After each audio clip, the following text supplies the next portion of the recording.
we can go ahead and get started with Symposium 4 on research. And we really have a great group up here to give a broad perspective on leadership, starting an academic career, but also the different pathways in creating an academic career. And I think in the context of maybe understanding the audience, I'd be interested to know who's early stage, maybe first 5 years of your practice? Okay. Who's beyond five years? Okay. Any med students, residents? Okay. So a nice mix, and I think this is really going to be tailored well to people that are sort of on that point where you're transitioning early into practice and next phases. And so maybe with that, without any further ado, our next speaker is going to be Dr. Michael Kelly. He is in his home backyard here in San Diego, but he's going to give us a nice perspective on research careers within spine surgery. Thank you. Ridiculous act to follow. Here are my disclosures. And so I am a clinician sort of first, scientist second, and it came to me at WashU, but I would say for those of you who the academics is second, even in your training history, you have to never forget, number one, the patient always comes first, and you're going to have to choose. I will never forget having a patient code during a PSO when I was supposed to fly out at 7 p.m. for the CSRS meeting. We resuscitated her, and I sort of stood there and thought, well, I can go now. She's alive, I can go, and that's crazy. You need to be there. And so when it comes to patients and other, you need to take your patients. You also need to master surgery. Sitting in the room, especially for the young people, we know who can't do it, and you know you want to be able to do it. And that means practicing surgery and being critical of your own results. I think you need to understand that triple threats these days are very rare. A real triple threat is education master, research master with federal funding, and clinically outstanding. I think in reality, to succeed in our world as clinicians with an academic interest, you have to do 2 out of 3. You got to be okay at the third, and one of them you have to master is clinician. You cannot not master clinical skills. And then you need support. You have to take the right job. And I would say that both Drs. Hu and Ray would agree that we have our 3 mentors here who were sort of critical in developing who we have become. Richard Gelberman was incredible for me, and I think Ralph Dacey was probably the same for Zach. When you take your job and you do an interview, you need to make sure they're talking about you. What do you want?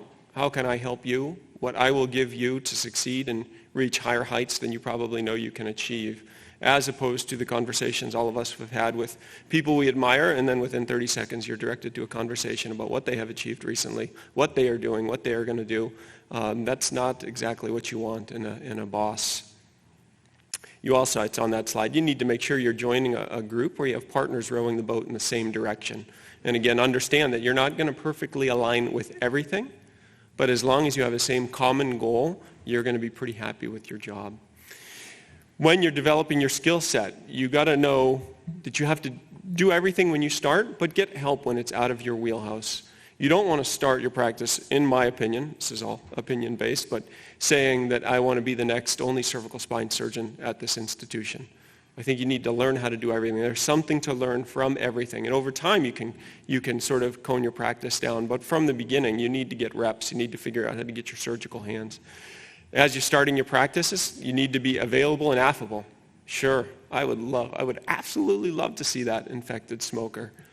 And you'll build the practice. And over time, then when you're more able, then you can build that sort of tertiary referral practice. But don't go in. It's also not going to sort of get good feelings from your partners if you're like, no, when you're just starting. That's not going to work. Learn how to work. Do the research projects that are available and be a finisher. Don't say, yeah, I'll do that, and don't finish it. That's the kiss of death. You can't do that. Build our confidence in you. And then as you start, and Dr. Kwon got to this a little bit, is you really need to begin to organize your balance of academics and clinical work. And it's like, don't tell my wife that I didn't put family there too, but you got to balance family also. That's the sort of critical thing that he had at the end of his list of things that will start to mount on you. You need to think about what meetings you want to go to and which ones you can't, and you have to have an academic day if you want to do this for real, and you have to keep it holy. It is really easy to say, oh, I want to do another case. I want to make another $1. It's not about that, and you need to, if you're going to be committed to this, understand that the opportunity cost of doing another dollar is getting something accomplished, done like Dr. Kwan has done, and so that at the end of your career, you are proud of what you have taken this time away from yourself and your family to do, and you're not going to want another buck. You're going to want something worthwhile. It is critical to make a plan. Richard Gelberman forced me to do a Master's of Science degree. I complained incredibly, but they made me do it, and then they made me write a career development plan. I wrote the worst career development plan probably seen in the history of Washington University School of Medicine. I got called into Gelberman's office by the person who ran the program, and they made me rewrite it, and I said, this is stupid. It's not stupid. It's invaluable. And you need to figure out what you want to do, and you need to make a plan. You need to make that plan for 1, 5, 10 years out. You need to figure out what steps need to be done in series. There are certain things that you will want to achieve that can only be achieved if you break it up into smaller steps and work in series. There are also things that can run in parallel, and if you can run more things in parallel at the same time, you're going to achieve more faster. One of these plans are going to help you guide your decisions, all about the strategy and when to say no. It's going to allow for work-life balance, clinical academic balance. And I would say don't try to be a jack of all trades once you start getting those reps down. Pick an area of focus and become an expert and outstanding. And that helps for both the clinical practice and the academics. Because then, once you have a refined clinical practice, every time you're doing a case, you're generating data for your registry, which is, you'll see on subsequent slides, not what you really want to do. We don't want to, the modern research now is not retrospective cohort studies, but you're going to have medical students and residents coming through that you need to feed things and mentor them, and that's where that stuff can live. Don't waste your time. Time is finite. We're only here for a very short period of time. And don't do things that you think are a complete waste of time. It says minimize book chapters and review articles. It's not don't do any, but try to minimize them. Try not to ask your friends to do them for you because they don't like it when you do that. They just don't offer you academic credit, but it is good for you because it builds rapport with the med students and residents, and also puts you as part of the game. For when our colleagues ask you early in your practice to write these, and you complete it on time, you don't get the emails from the editor 6 months after it's due saying when's it going to get submitted, do it on time. And because you don't want to waste time, there's a lot of sacrifice to get here. And so you want to do things that are good, papers in New England Journal and Lancet Neurology, so that you're building a body of work of which you're proud so when your career is over. Try to differentiate yourself. What's your unique skill set? Do you need extra clinical training? Or not need, but do you want extra clinical training? Will you take a job where they'll let you travel? Larry Lenke sort of made that one of the things that he was very strong and firm about when he started his practice at WashU with Richard Gelberman, that he would operate and then he'd go away for 2 weeks. And then he would operate and he would go away for 2 weeks. And he learned more and more and more through the first couple of years of his practice going around the world to see other ways. Because you will graduate from good fellowships with a very nice skill set and a fair bit of dogma, and you don't want to become myopic in how you develop your skill set. If you take a job and you're like me, do you need to get another degree? One of the most valuable things in the MSCI program is the grant writing workshop, because I did not have any idea how to write a grant, and there's a very formulaic way to write them. You should get the NIH Grant Writers Workshop little cookbook if you guys are writing grants too. Start writing them early. There are trainee grants. Start now. There are early career grants. Start now.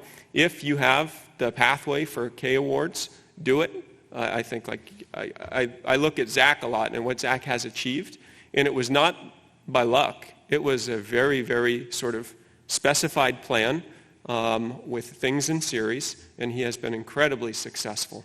And so I really encourage you to pursue the K pathway if you have that interest. But you got to find the right mentors. You need to find people that have been successful in it. They need to be inside of your institution and out. And that, I think, can really set you on the road to success. Participate in our meetings. The goal, this is an old Dan Ruism, you want to be on the podium for 5 years in a row, then you can chill out. But until then, you want your face up there 5 years in a row so people start to associate you with either the CSRS or the joint section or the SRS or AO or whatever you want it to be. But start working. Volunteer for the committees. You heard it today already from Dr. Harrop. When we ask you to review abstracts, say how many. Go to the meetings. Go to these meetings and listen. When the person gives their limitations and future direction slide, write it down. They're telling you what the next project is. And then when we ask you to review papers for the journals, please do it. I know it's incredibly painful, but you do learn a lot from doing it. The work's just beginning now. The training ends and the real work begins. Make a plan. Identify mentors. And so all of these people on this slide, Zach's my age, Jacob Greenberg's younger than me, Sam Ward's about my age, Regis O'Keefe is older than me, have all served as mentors to me in some way or another, be it reading a grant or making a recommendation for a research pathway or a funding mechanism. Find these people, start checking off the boxes for your career, and be patient. There's a lot of failure, as Dr. Kwan already told you, before you're going to be successful. But at the end of the day, also, never forget the patient.